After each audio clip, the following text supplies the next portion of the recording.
Bonjour, aujourd'hui nous recevons Thierry Lavarbe-Bertrand. Bonjour, Voilà, soyez le bienvenu. merci.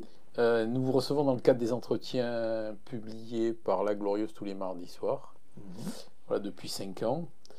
Donc vous avez 66 ans, vous êtes Montpellierin, 50% baron de Caravette, mhm.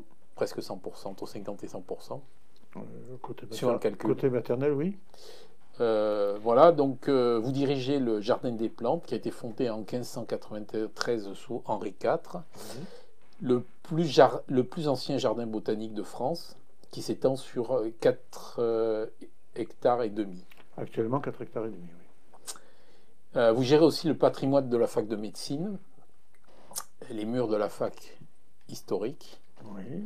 le musée d'anatomie, le musée Hatcher, dans lequel il y a des dessins de Rubens et de Léonard de Vinci. Si, non, mais on aimerait bien.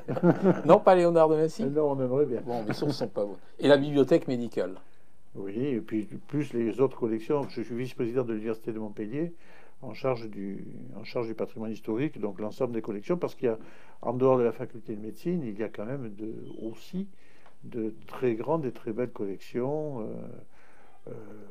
Ornithologique, minéralogique, ethnologique, plus un herbier qui est le deuxième ou le troisième herbier de France. Donc on a quand même On de va y quoi revenir. travailler et de quoi être fier. Donc vous êtes prof à la fac de médecine, Oui, à la chaire d'histologie, oui, et membre de l'Académie des sciences et des lettres de Montpellier. tout à fait. L'histoire, c'est votre passion, et Mhm, l'histoire de la médecine plus particulièrement. tout à fait. Voilà, donc avant de passer aux questions, je vais présenter la une du numéro 1003 de La Glorieuse. Le titre, c'est Sectarisme et régression vers une écologie de Mormons. Peut-on tout accepter d'une ville apaisée et dépolluée? C'est la question que se posent certains Montpelliérains. On est au centre avec le Jardin des Plantes. On est au Oui, centre du sujet. on est un peu dans le centre du sujet, oui, effectivement. Ensuite, on revient sur l'association du centre-ville qui attaque la ville avec la fermeture du tunnel de la Comédie.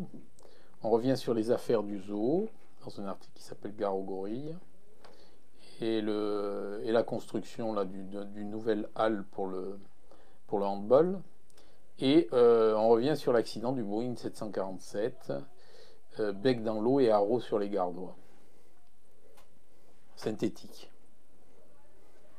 Voilà, bon, Thierry Lavarbe-Bertrand, on va commencer par la fac de médecine. Alors dans la fac, là, dans cette immense fac, il y a plus que la première année, une bibliothèque de musée. C'est vide. Que faire de ces immenses bâtiments? Ah non, non, non, c'est pas vite du tout. Là, actuellement, pour reprendre la structure des choses, on est sur Montpellier, sur deux sites, plus un site à Nîmes. Donc la faculté de médecine, en fait, maintenant, c'est un tripode. Les nouveaux locaux qui ont été inaugurés donc, il y a très peu, il y a quelques années, sur le campus nord, sur lequel bon, il y a évidemment beaucoup d'activités d'enseignement et notamment d'enseignement de simulation, donc les techniques toutes nouvelles d'enseignement.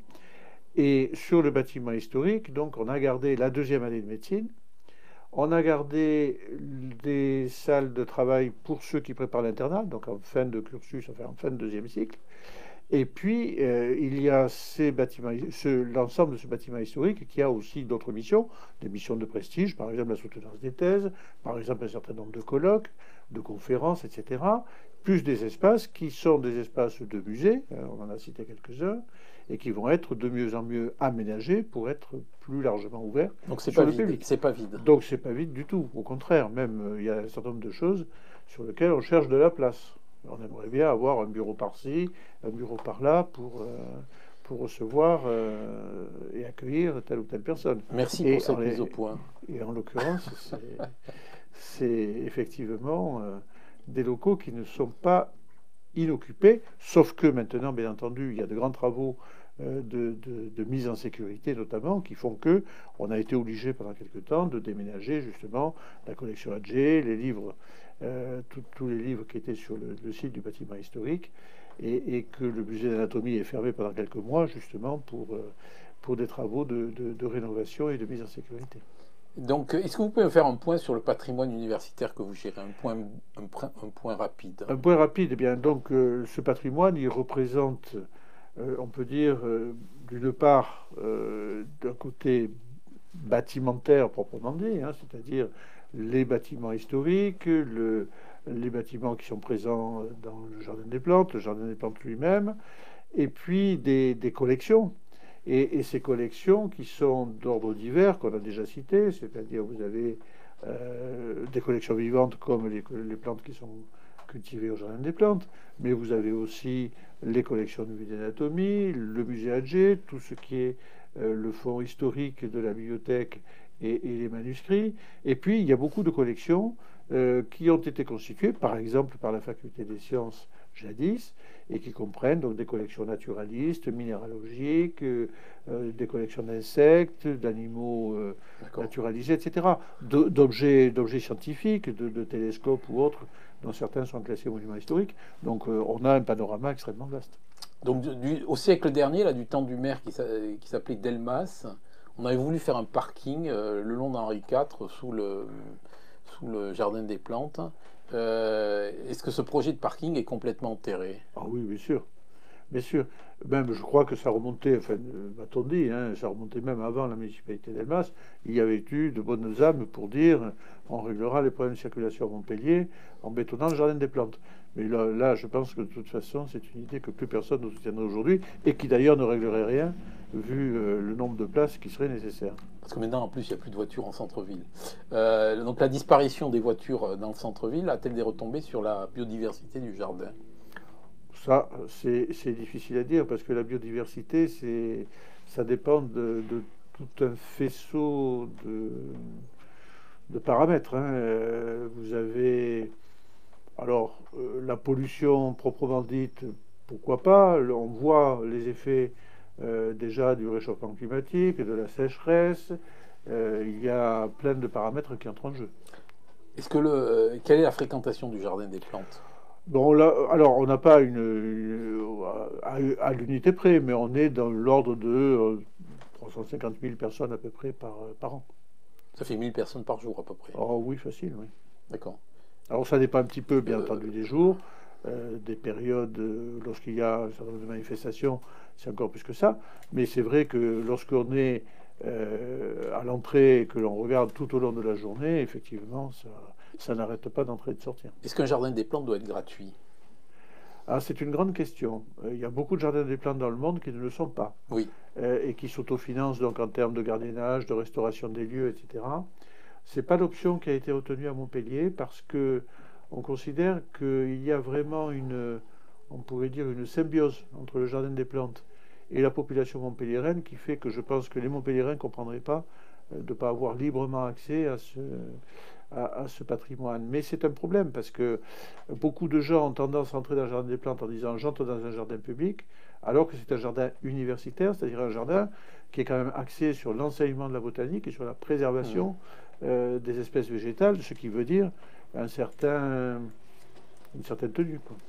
Vous avez-vous rencontré des problèmes justement à ce niveau-là? Oh, ben, disons qu'il y a une convention signée avec la mairie pour ce qui est du gardiennage et donc l'accueil du public, qu'il y a un règlement qui a valeur de règlement municipal qui règle donc un certain nombre de choses interdites dans le jardin, fumer, courir, se vautrer sur les pelouses, etc.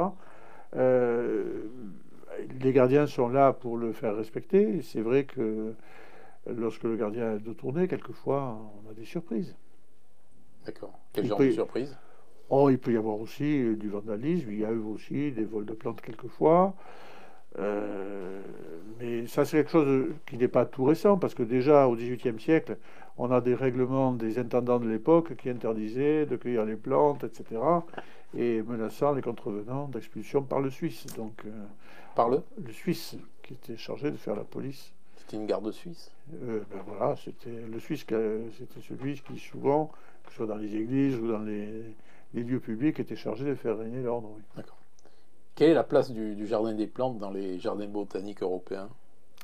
Alors, on est partie prenante donc des, comment dire, des associations, hein, puisque les jardins botaniques euh, du monde entier sont regroupés, parce qu'on a un certain nombre de problématiques enfin, tous les jardins botaniques ont un peu les mêmes questionnements aujourd'hui, c'est-à-dire comment faire passer l'enseignement de la botanique, quel est le rôle scientifique des jardins botaniques aujourd'hui, sachant que pendant des siècles, les botanistes ont été des gens qui décrivaient les plantes, qui avaient donc besoin de les voir vivantes et puis de les voir dans des herbiers, et qu'aujourd'hui, il y a des tas d'autres techniques qui permettent de classer les plantes également, notamment la biologie moléculaire, etc. Et donc, il y a des interrogations communes à tous les jardins des plantes, mais avec une attitude globale de dire on a une place qui est quand même vraiment singulière et unique en tant que lieu de préservation d'espèces rares, en tant que collaboration avec les laboratoires, par exemple, sur des études de telle ou telle classe de végétaux, et puis un rôle pédagogique indiscutable, parce que il y a énormément de gens qui souhaitent être formés, sinon à la botanique, au moins aux éléments de la botanique. À quoi sert un jardin des plantes maintenant que les pharmaciens ne sont plus des herboristes, mais sont des chimistes? Je rebondis sur ce que vous disiez à l'instant, là, sur les laboratoires, sur collaboration avec les laboratoires. Ça fonctionne comment? Bien, on aimerait que ce soit plus intense que ça n'est réellement. On a quelques pistes pour améliorer les choses. Mais de toute façon, on se connaît. Et puis, par exemple, c'est vrai qu'en médecine, il n'y a plus tellement d'enseignement de botanique, il n'y en a quasiment plus. En tout cas, dans le cursus général, il n'y en a plus du tout. En pharmacie, il en reste une place, et donc on a des collaborations, notamment à la faculté de pharmacie, et des étudiants qu'on accueille pour justement venir se former à la botanique dans le domaine de la santé. Alors, c'est vrai que l'on dit toujours que aujourd'hui, les médicaments, c'est des produits chimiques. Énormément de médicaments ne sont que des produits à moitié chimiques. C'est-à-dire que les noyaux de molécules sont souvent, ça coûte beaucoup moins cher et c'est beaucoup plus efficace, extraits de plantes. Qu'en est-il du célèbre herbier?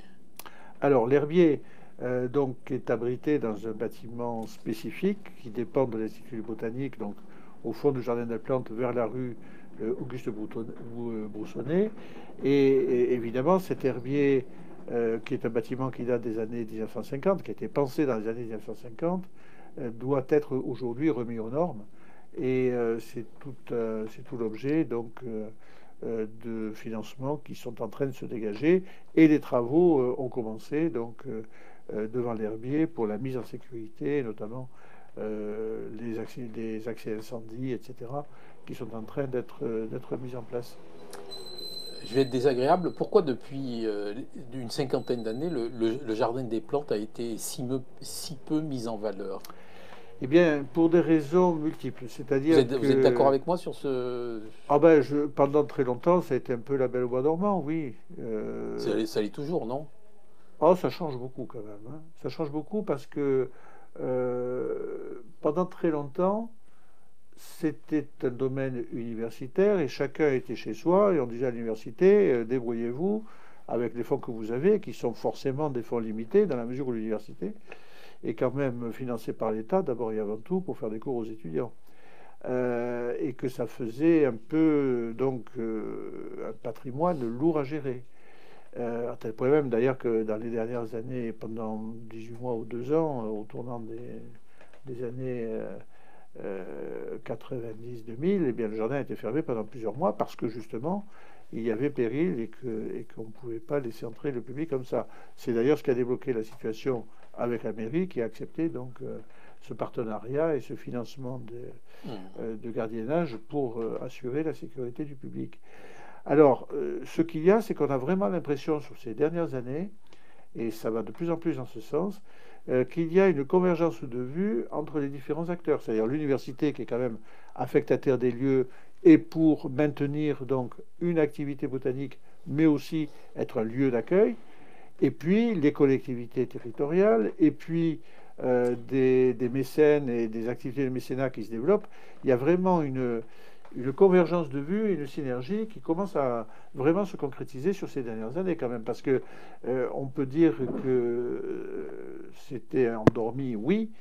Maintenant, il y a eu depuis 2010, il y a eu quand même deux grandes restaurations et une troisième qui démarre, qui était quand même pas évidente forcément au départ. D'accord. Euh, Si vous deviez faire une campagne de pub là, pour le Jardin des Plantes, vous diriez donc, je sais pas, que c'est un jardin botanique, que c'est un lieu pour les amoureux, que c'est un jardin pour les lecteurs. J'étais assez étonné il y a quelques jours, j'y suis allé, il y a énormément de gens qui lisent sur les Oui, bancs. oui, bien sûr. Mais On a c'est l'impression que c'est un jardin pour un peu de méditation. ben absolument. Mais absolument, c'est un jardin de méditation. Et c'est justement au cours de l'histoire un jardin qui a, on peut dire, qui a intégré différentes traditions. C'est-à-dire qu'au départ, il a été fondé pour l'enseignement. La recherche s'y est développée, et c'est quand même un des endroits où ont été faits des progrès décisifs dans l'histoire de la botanique mondiale. Et puis c'est aussi un lieu où les gens sont venus, où vous avez des gens comme Gide, Valérie Darbaud et autres, et bien d'autres qui sont venus rêver sous ces arbres et qui ont trouvé une source d'inspiration. Et le grand public est un peu dans cette, à la fois dans cet intérêt pour la botanique et aussi dans ce lieu de détente, d'oxygénation et ce lieu culturel euh, qui, euh, qui est un cadre de méditation pour beaucoup de gens, hein. Et qu'allez-vous faire là, des subsides du loto du patrimoine? Alors, ils contribueront à la restauration de l'intendance, qui est donc l'ancien logement de la direction du Jardin des Plantes, hein, puisque sous l'Ancien Régime, le directeur s'appelait l'intendant. Et donc, cette intendance a été récemment réaffectée à l'université, alors qu'elle avait été affectée au rectorat depuis 200 ans.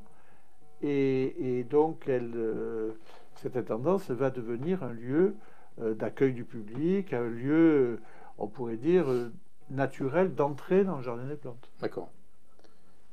Il y a des gens qui disent que le jardin est en train de se faire bouffer par la mairie.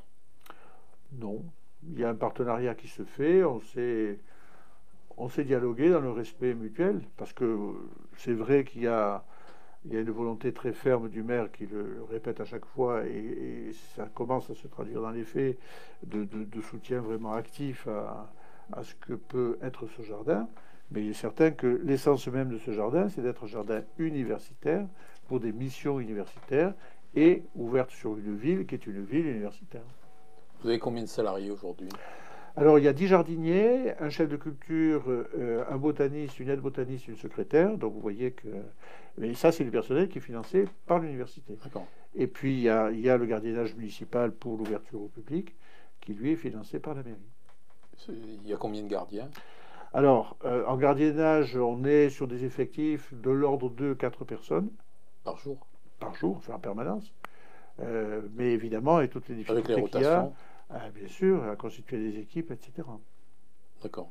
Donc une dizaine de personnes de la mairie. Alors, alors là, je dis personnellement, je ne gère absolument pas le personnel municipal, hein. Mais il y a, disons, moi, pour ce qui est dans le jardin, aux heures d'ouverture, il y a en général donc entre 3 et 4 gardiens. Rappelez-nous les heures d'ouverture. Alors les heures d'ouverture, donc pendant l'été, c'est de midi à 20 h, sauf le lundi. Et à partir du 1er octobre et pendant tout l'hiver jusqu'au 1er juin, c'est de midi à 18 h, sauf le lundi. Mais le week-end, c'est ouvert. Voilà, alors il y a un truc qui me chagrine aussi, c'est que la porte du haut est fermée depuis à peu près 5 ans. Oui. Oh, plus que ça. Plus que ça. Depuis que je suis directeur, Ah oui. c'est-à-dire depuis presque 10 ans, bientôt 10 ans, elle est fermée. C'est pour ne pas accueillir la clientèle qui vient du Pérou? Pas du tout. Pas du tout. C'est que ce portail qui était effectivement, qui date des années 1840, qui était l'ouverture naturelle, hein, il y a de nombreuses années, c'était l'ouverture naturelle du jardin. En fait, il a été extrêmement abîmé. Enfin, il est très, très délabré. Donc, même aujourd'hui, il est dangereux. Ce qui fait qu'on ne peut pas s'en servir aujourd'hui et que la réhabilitation de ce portail est prévue sur le courant de l'année 2023. Ah, c'est une bonne nouvelle. Oui. Donc le portail va réouvrir. Le portail va réouvrir.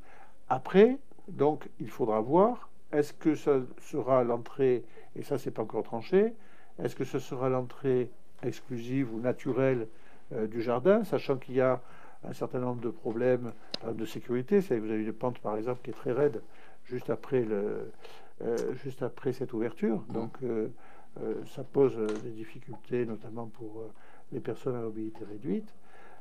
Ou sinon, est-ce qu'on maintient plusieurs ouvertures? Et ceci, bien entendu, doit être fait en discussion avec la mairie pour avoir un personnel de gardiennage suffisant. D'accord, donc vous nous rassurez, là, le jardin des plantes ne va pas devenir un Pérou bis avec des événements organisés à l'intérieur, des Alors, voitures, non, des baraques à frites, non, des manèges, des chouchous.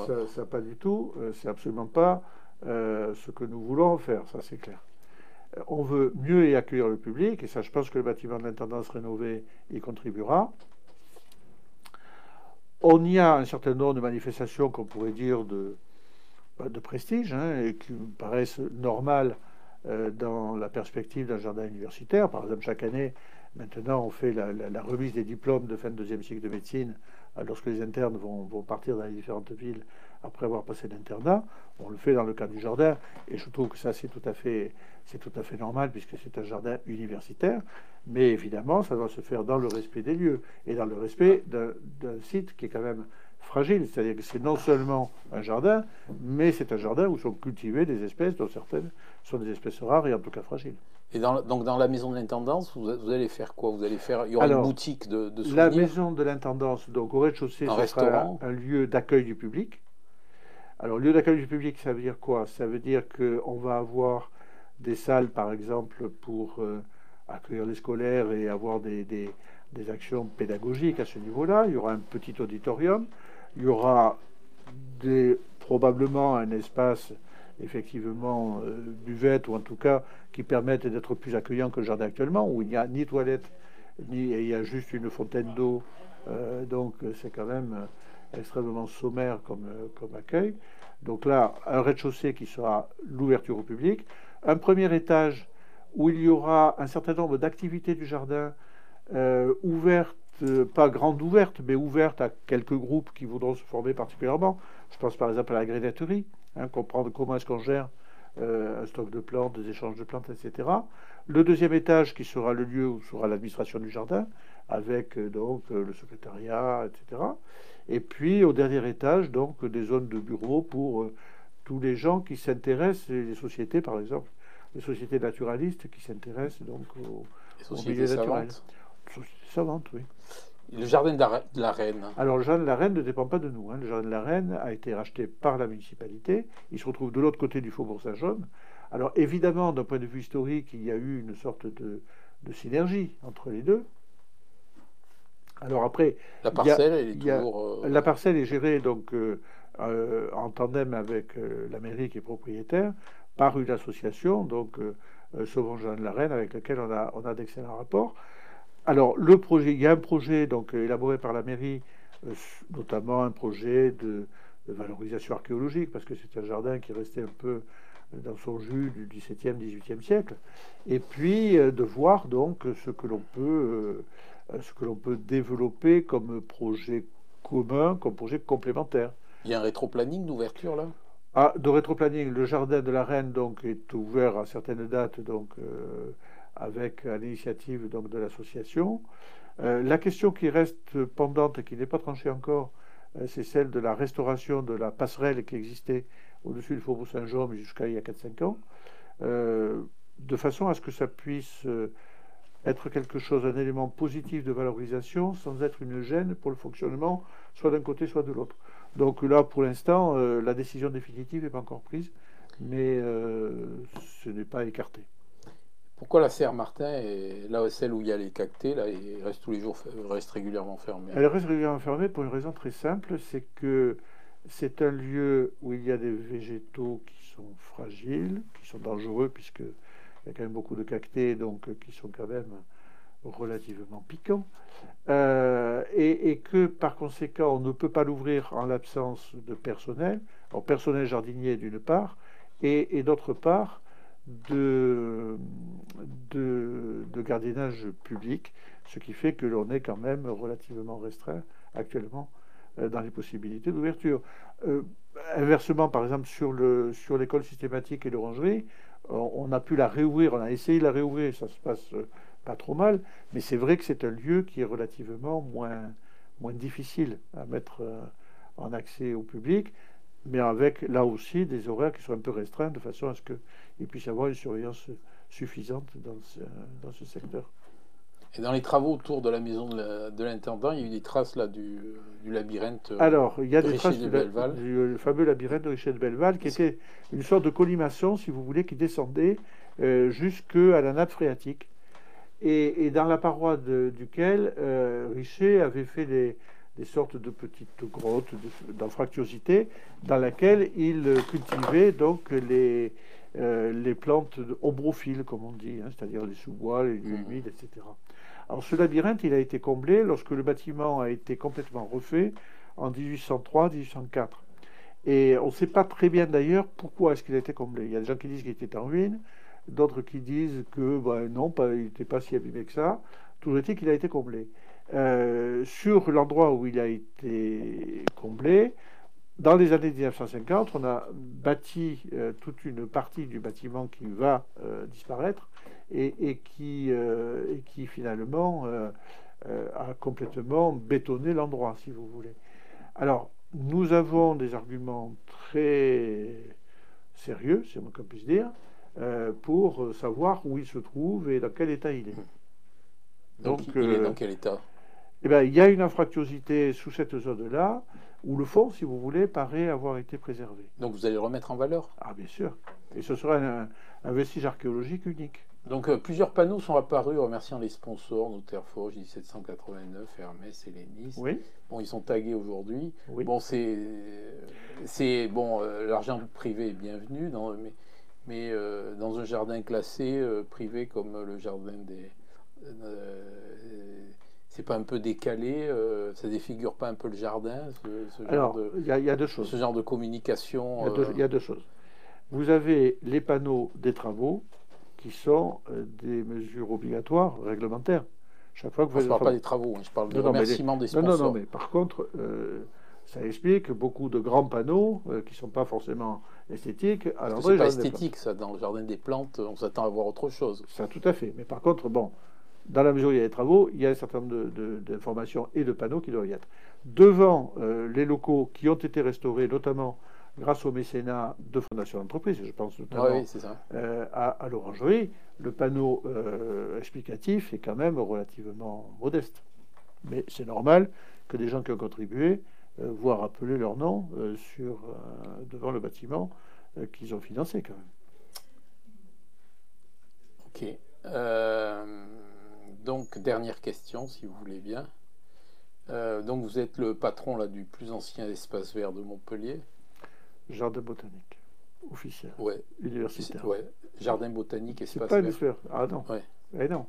La notion est différente. Il y a un peu de verdure quand même. Il y a de la verdure, mais il y a aussi de la science en même temps. La science et de la culture. Non, mais voilà, c'est tout le problème. C'est tout le problème. Est-ce que vous êtes attentif au devenir du plus grand espace vert de Montpellier, qui est le zoo du Lunaret, qui traverse certaines difficultés en ce moment? Oui, mais là-dessus, on n'a pas vraiment la main sur le zoo de Lunaret. Par contre, bon, on a des partenariats, notamment avec la serre, avec leur serre. On a échangé, ils nous ont hébergé certains végétaux à certains moments quand on en avait besoin en raison des travaux. Après, sur le devenir de Lunaret lui-même, bon, nous, on n'a pas vocation à émettre quelques recommandations ou quelques injonctions que ce soit. Grand frère. Oui, bien sûr. Mais c'est vrai que le zoo par lui-même a aussi une vocation pédagogique, c'est évident. C'est vrai que lorsque l'on visite le Jardin des Plantes de Paris, il y a un côté animal aussi. C'est vrai que ça n'a pas été la tradition montpelliéraine. Il y a pas. Alors, il y a pu y avoir des animaux. C'est la séparation là. Il y a eu des animaux. Il y a pu y avoir des animaux à certains moments, mais c'était pas, je dirais, dans l'esprit même du lieu tel qu'il a évolué à Montpellier. Merci et belle journée à vous. Je vous en prie.